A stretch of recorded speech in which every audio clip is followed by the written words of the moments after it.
Dagon by Howard Philip Lovecraft.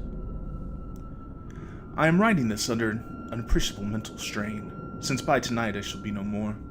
Penniless and at the end of my supply of the drug which alone makes life endurable, I can bear the torture no longer, and shall cast myself from this garret window into the squalid street below. Do not think from my slavery to morphine that I am a weakling or a degenerate. When you have read these hastily scrawled pages, you may guess, though never fully realize, why it is that I must have forgetfulness or death. It was in one of the most open and least frequented parts of the broad Pacific that the packet of which I was supercargo fell a victim to the German sea raider. A great war was then at its very beginning, and the ocean forces of the Hun had not completely sunk to their later degradation, so that our vessel was made a legitimate prize, whilst we of her crew were treated with all the fairness and consideration due to us as naval prisoners. So liberal, indeed, was the discipline of our captors that 5 days after we were taken, I managed to escape, alone, in a small boat with water and provisions for a good length of time. When I finally found myself adrift and free, I had but little idea of my surroundings. Never a competent navigator, I could only guess vaguely by the sun and stars that I was somewhat south of the equator. Of the longitude I knew nothing, and no island or coastline was in sight. The weather kept fair, and for uncounted days I drifted aimlessly beneath the scorching sun, waiting either for some passing ship or to be cast on the shores of some habitable island. But neither ship nor land appeared, and I began to despair in my solitude upon the heaving vastness of the unbroken blue. The change happened while I slept. Its details I shall never know, for my slumber, though troubled and dream-infested, was continuous. When at last I awakened, it was to discover myself half sucked into a slimy expanse of hellish black mire, which extended about me in monotonous undulations as far as I could see, and in which my boat lay grounded some distance away. Though one might well imagine that my first sensation would be of wonder at so prodigious and unexpected a transformation of scenery, I was really more horrified than astonished. For there was in the air and in the rotting soil a sinister quality which chilled me to the very core. The region was putrid, with the carcasses of decaying fish and of other less describable things, which I saw protruding from the nasty mud of the unending plain. Perhaps I should not hope to convey in mere words the unutterable hideousness that can dwell in absolute silence and barren immensity. There was nothing within hearing, and nothing in sight save a vast reach of black slime, yet the very completeness of the stillness, of the homogeneity of the landscape oppressed me with a nauseating fear. The sun was blazing down from a sky which seemed to me almost black in its cloudless cruelty, as though reflecting the inky marsh beneath my feet. As I crawled into the stranded boat, I realized that only one theory could explain my position. Through some unprecedented volcanic upheaval, a portion of the ocean floor must have been thrown to the surface, exposing regions which from innumerable millions of years had lain hidden under unfathomable watery depths. So great was the extent of the new land which had risen beneath me that I could not detect the faintest noise of the surging ocean, strain my ears as I might, nor were there any seafowl to prey upon the dead things. For several hours I sat thinking, or brooding, in the boat which lay upon its side and afforded a slight shade as the sun moved across the heavens. As the day progressed, the ground lost some of its stickiness, and it seemed likely to dry sufficiently for traveling.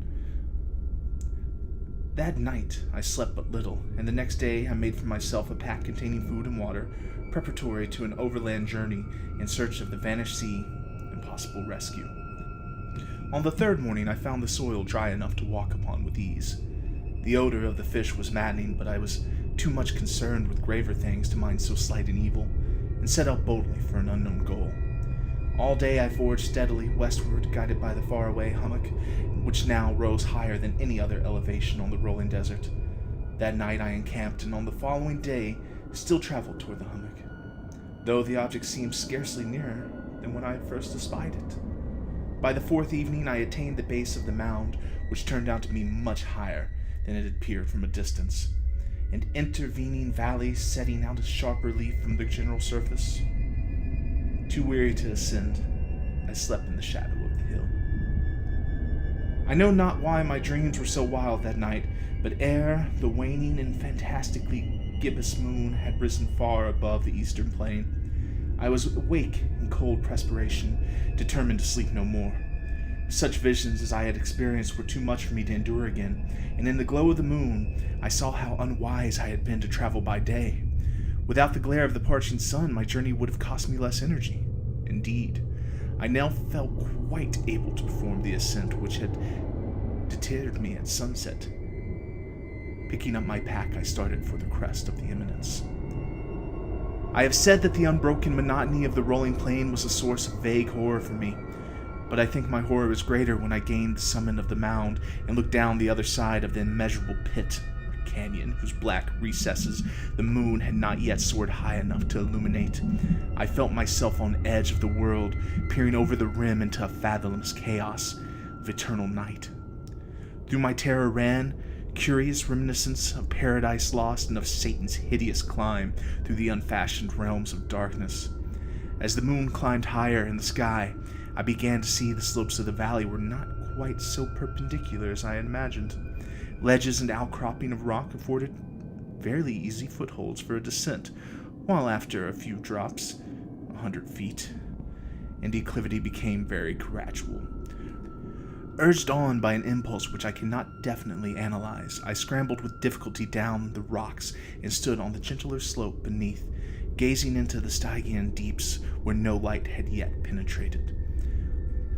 All at once my attention was captured by the vast and singular object on the opposite slope, which rose steeply about 100 yards ahead, an object that gleamed whitely in the newly bestowed rays of the ascending moon, that it was merely a gigantic piece of stone. I stood assured myself, but I was conscious of a distinct impression that its contour and positions were not altogether the work of nature. A closer scrutiny filled me with the sensations I cannot express, for despite its enormous magnitude and its position in an abyss which had yawned at the bottom of the sea since the world was young, I perceived beyond a doubt that the strange object was a well-shaped monolith, whose massive bulk had known the workmanship and perhaps the worship of living and thinking creatures. Dazed and frightened, yet not without a certain thrill of the scientist's delight, I examined my surroundings more closely. The moon, now near the zenith, shone wildly and vividly above the towering steeps that hemmed in the chasm, and revealed the fact that a far-flung body of water floated at the bottom, widening out of sight in both directions, and almost lapping my feet as I stood on the slope. Across the chasm, the wavelets washed the base of the cyclopean monolith, on whose surface I could now trace both inscriptions and crude sculptures. The writing was in a system of hieroglyphics unknown to me and unlike anything I had ever seen in books, consisting for the most part of conventionalized aquatic symbols such as fish, eels, octopi, crustaceans, molluscs, whales, and the like. Several characters obviously represented marine things which were unknown to the modern world, but whose decomposing forms I had observed on the ocean-risen plain. It was the pictorial carvings, however, that did most to hold me spellbound. Plainly visible across the intervening water on account of their enormous size were an array of bas-reliefs whose subjects would have excited the envy of a Dor. I think that these things were supposed to depict men, at least a certain sort of men, though the creatures were shown disporting like fishes in the waters of some marine grotto, or playing homage at some monolithic shrine which appeared to be under the waves as well. Of their faces and forms I dare not speak in detail, for the mere remembrance makes me grow faint. Grotesque beyond the imaginations of a Poe or a Bulwer, they were damnably human in general outline, despite webbed hands and feet, shockingly wide and flappy lips, glassy, bulging eyes, and other features less pleasant to recall. Curious enough, they seemed to have been chiseled badly out of proportions with their scenic backgrounds, for one of the creatures was shown in the act of killing a whale, represented as but a little larger than himself. I remarked, as I say, their grotesqueness and strange size, but in a moment decided they were merely the imaginary gods of some primitive fishing or seafaring tribe, some tribe whose last descendant had perished eons before the first ancestors of the Piltdown or the Neanderthal man was born. Awestruck at this unexpected glimpse into a past beyond the conception of the most daring anthropologist, I stood musing, whilst the moons cast queer reflections on the silent channel before me. Then suddenly I saw it. With only a slight churning to mark its rise to the surface, the thing slid into view above the dark waters. Vast, Polyphemus-like, and loathsome, it darted like a stupendous monster of nightmares to the monolith, about which it flung its gigantic scaly arms, the while it bowed its hideous head and grew vent to certain measured sounds. I think I went mad then. Of my frantic ascent of the sloping cliff and of my delirious journey back to the stranded boat, I remember little. I believe I sang a great deal and laughed oddly when I was unable to sing. I have indistinct recollections of a great storm sometime after. I know that I heard peals of thunder and other tones which nature utters only in her wildest moods.